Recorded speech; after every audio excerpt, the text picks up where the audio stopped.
La présentatrice de Zone Interdite s'est essayée à un nouvel exercice dans la grande semaine ce samedi 6 avril 2024 sur M6. Après le jeu, M6 renoue avec le talk.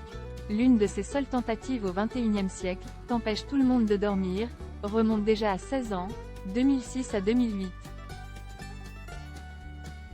Autant dire que l'audience de la première de la grande semaine d'Ophélie Meunier, qui met, encore, ses pas dans ceux de Marc-Olivier Fogiel astérisque, est un thermomètre attendu de pied ferme par la chaîne.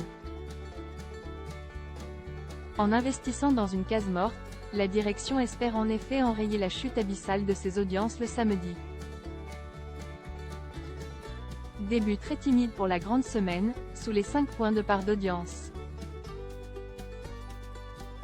Résultat, la grande semaine, produite par Winter Productions, sur le front sur France 5 et nos grandes décisions et quelle époque.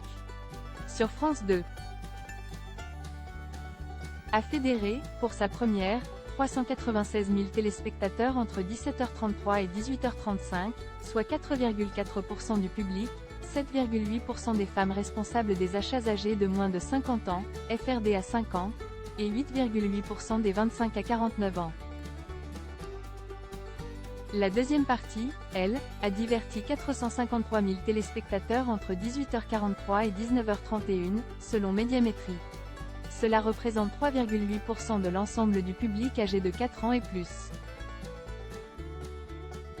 Sur la cible des FRD à 50, la part de marché atteint 8%, sur celle des 25 à 49 ans, elle est de 8,3%. Les scores de cette toute nouvelle case, bien qu'inférieurs à la moyenne de la chaîne sur l'ensemble du public, 5,9% sur l'ensemble de la journée, ne sont pas comparables avec ceux des semaines précédentes. Hier, la présentatrice de Zone Interdite a fait connaissance avec sa bande fournie, composée de Chicandier, Enora Malagré, Valérie Expert, Philippe Manœuvre, Baptiste Desmonstiers, Thomas Croisière, Émeric Berco, Camille Lavabre, Anne-Sophie Girard, Jules Fougère, Carole Juge-Lewelyn, Tony Vernagallio et Esteban Vial.